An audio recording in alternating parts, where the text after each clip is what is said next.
आज जो press conference रखे हैं, क्या क्या विषय पर उस पर थोड़ा बताइए?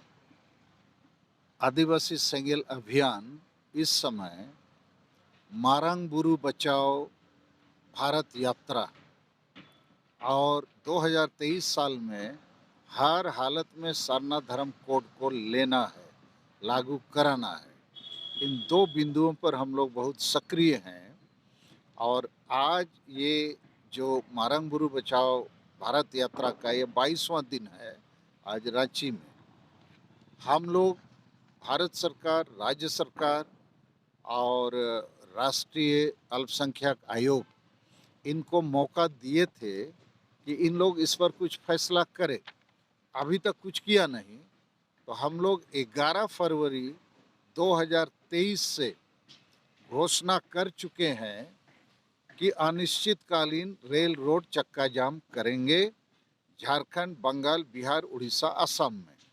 लेकिन इसमें आज एक संशोधन हम घोषणा कर रहे हैं कि ये रेल रोड चक्का जाम अब केवल एक दिन होगा, 11 फरवरी में, और 11 अप्रैल 2023 से हम लोग का अनिश्चितकालीन रेल रोड चक्का जाम रहेगा। इन 2 महीनों में हम लोग भारत सरकार को, राज्य सरकार को और राष्ट्रीय अल्पसंख्यक आयोग को मौका देंगे, वो विचार करे, और इस बीच में यदि कोई भी समाधान नहीं देंगे तो 11 अप्रैल 2023 से हम लोग का अनिश्चितकालीन रेल रोड चक्का जाम होगा। ये जो 11 फरवरी, आज 9 फरवरी है, तो 11 से इन 5 राज्यों में रेल रोड चक्का जाम होना ही होना है। तैयारी पूरी है, पूर्वी भारत पैरालाइज हो जाएगा। ये हमारा पहला विषय है।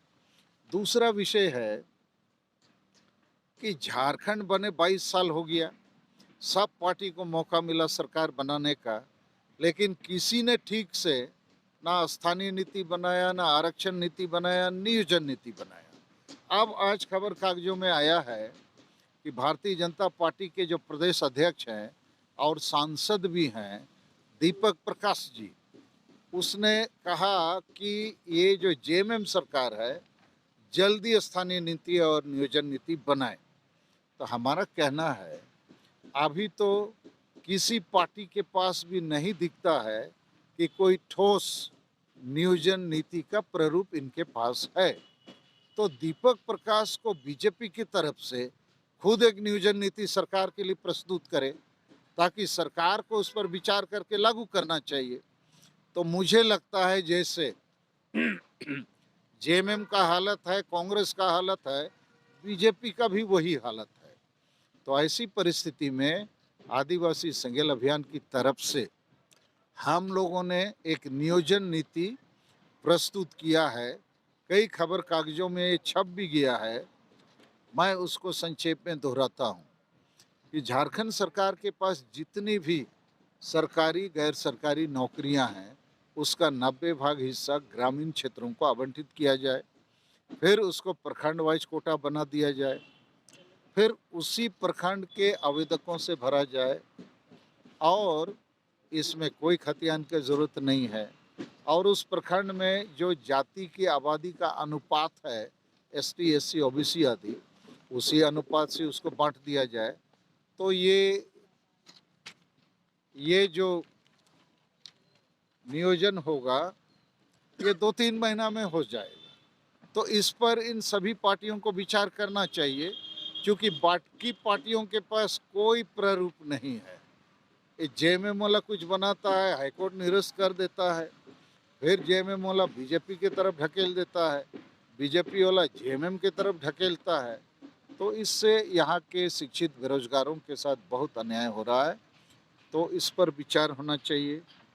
तीसरी बात जो मैं कहना चाहता हूँ इस प्रेस कॉन्फ्रेंस में, कि पारसनाथ पहाड़ को हम आदिवासी लोग मारंगबुरु बोलते हैं, वो हम लोगों के लिए ईश्वर है।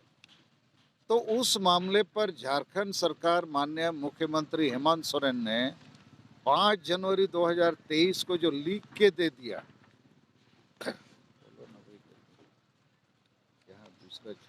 जो लिख के दे दिया कि पारसनाथ पहाड़ पर केवल जैन धर्म वालों का ही अधिकार है, उन्हीं का तीर्थ स्थल है, उन्हीं का पूजा स्थल है। तो ऐसा करने से हम आदिवासियों को एक प्रकार से उड़ा दिया, हटा दिया, हमारे ईश्वर को हटा दिया, बेच दिया। तो इस पर हम लोग बहुत आक्रोशित हैं और ये मामला केवल झारखंड का नहीं है, ये पूरे भारत के आदिवासी, भारत के बाहर के आदिवासी भी हम लोग के लिए पारसनाथ पहाड़ जो है ईश्वर है, मारंगबुरु है। तो उसको हेमंत सोरेन ने बेच दिया है, उसके खिलाफ आंदोलन चालू है। तो अभी यदि भारत सरकार, झारखंड सरकार और राष्ट्रीय अल्पसंख्यक आयोग हम आदिवासियों के पक्ष में कोई फैसला नहीं देंगे तो राम मंदिर आंदोलन की तरह हम लोग भी उग्र हो जाएंगे, आक्रामक हो जाएंगे। और हम लोग को यदि मजबूर किया जाएगा तो पारसनाथ पहाड़ में जो जैन मंदिर सब है हम लोग तोड़ेंगे, क्योंकि हमारे धर्म को, हमारे ईश्वर को, हमारे पहाड़ को आप आदिवासी से छीनेंगे तो हमारे लिए तो करो या मरो वाली स्थिति है। तो हम लोग वैसी स्थिति पर ना पहुँचे उसके पहले भारत सरकार बहुपक्षीय वार्तालाप करे और एक कमीशन का गठन करे और इस समस्या का समाधान निकाले। उसके बाद अंतिम बात हम मीडिया के मार्फत ये बताना चाहते हैं कि आदिवासी समाज जो है ना, किसी भी पार्टी या नेता से बड़ा है। लेकिन दुर्भाग्य यहाँ ये है कि जितना पॉलिटिकल पार्टी झारखंड में कार्यरत है ये आदिवासी एजेंडा को उठाता नहीं है। और जितने भी हमारे आदिवासी नेता हैं, प्रमुख नेतागण, किसी भी पार्टी में वो भी नहीं उठाते हैं। जैसे मारंगबुरु बचाओ का बात, सारना धर्म कोड को लागू करो, विस्थापन पलायन रोको, संताली भाषा को झारखंड में राजभाषा बनाओ, CNT SPT कानून लागू करो, 5th शेड्यूल पेशा कानून लागू करो, कुछ बोलते नहीं है। तो होता क्या है, इलेक्शन आता है, कोई ना कोई पार्टी जीतता है, सरकार भी बनाता है, लेकिन आदिवासी का हार गारंटेड होता है। तो ऐसे समय में हम लोग आदिवासी संगल अभियान की तरफ से आदिवासी एजेंडा को सामने रखकर अपना इस आंदोलन को आगे बढ़ा रहे हैं।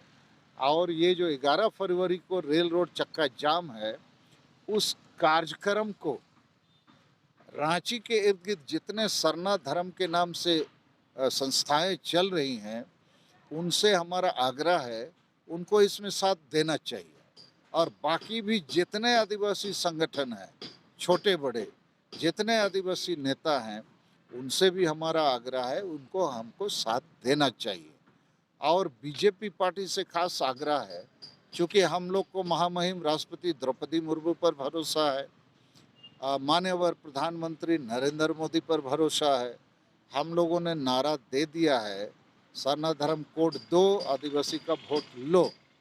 तो इस पार्टी के एक प्रमुख नेता हैं पूर्व मुख्यमंत्री बाबूलाल मरांडी जी। तो हम तो चाहेंगे बाबूलाल मरांडी जी फिर एक बार मुख्यमंत्री बने, लेकिन आदिवासी मुद्दों की बात करें, मारंगबुरु बचाने की बात करें, सरना धर्म कोड को मान्यता देने की बात करें, CNT SPT कानून को लागू करने की बात करें और प्रखंडवार नियोजन नीति को लागू करें, ताकि प्रखंड वाइज पढ़े लिखे जो बेरोजगार हैं, चाहे SC हों, ST हों, OBC हों, इन सबको नौकरी मिल सके। तो इन्हीं मुद्दों को लेकर आज का हमारा प्रेस कॉन्फ्रेंस है। सत्ता पक्ष के विधायक लोबिन हेम्ब्रम बोले हैं कि महाधिवक्ता को हटाया जाए। देखिए, लोबिन हेम्ब्रम जी जो हैं वो हेमंत सोरेन के ऊपर में आग बरसाते हैं, लेकिन बोलते हैं गुरुजी हमको बहुत अच्छा लगता है, पार्टी भी अच्छा लगता है। इधर बोलते हैं हम घर द्वार छोड़ दिए हैं। तो JMM पार्टी को भी छोड़ देना चाहिए यदि आदिवासी के लिए उनके दिल में इतना धड़कन है। तो इसीलिए वो क्या क्या बोलते हैं, लेकिन JMM में ही हैं, तो इसलिए उनकी बातों पर ज़्यादा हम कमेंट्स नहीं करेंगे। लेकिन ये जो पारसनाथ पहाड़ में 2 आदिवासी संगठन है मारंगबुरु बचाओ के नाम से, एक संगठन को गिरिडीह का जो JMM का MLA है, सोनू कुमार कोई नाम है, वो उस पर कब्जा जमाया हुआ है। दूसरा कमेटी पर लोबिन हेम्ब्रम कब्जा जमाया है। तो ये दोनों जो JMM का MLA है ये लोग मारंगबुरु बचाने की जगह जेएमएम को बचाने का काम कर रहा है, क्योंकि जेएमएम के माननीय मुख्यमंत्री हेमंत सोरेन हमारे ईश्वर मारंगबुरु को बेचने का काम किया है, महापाप किया है। इसके खिलाफ जनता में बहुत आग है, आक्रोश है। ऐसा ना हो कि मारंगबुरु आंदोलन का आग इतना विस्फोटक और ज्वालामुखी बन जाए कि सोरेन परिवार उस आग में भस्म हो जाए। तो इसलिए ये क्या बोल रहे हैं लोबिन हेम्ब्रोम, मैं उस पर ज़्यादा कमेंट्स नहीं दूंगा, क्योंकि वो सरकार के साथ हैं, सरकार की पार्टी में हैं, और वहाँ रहते ये सब बोलने का क्या वैल्यू है। सर पीछे बर्न कर जा रहा है।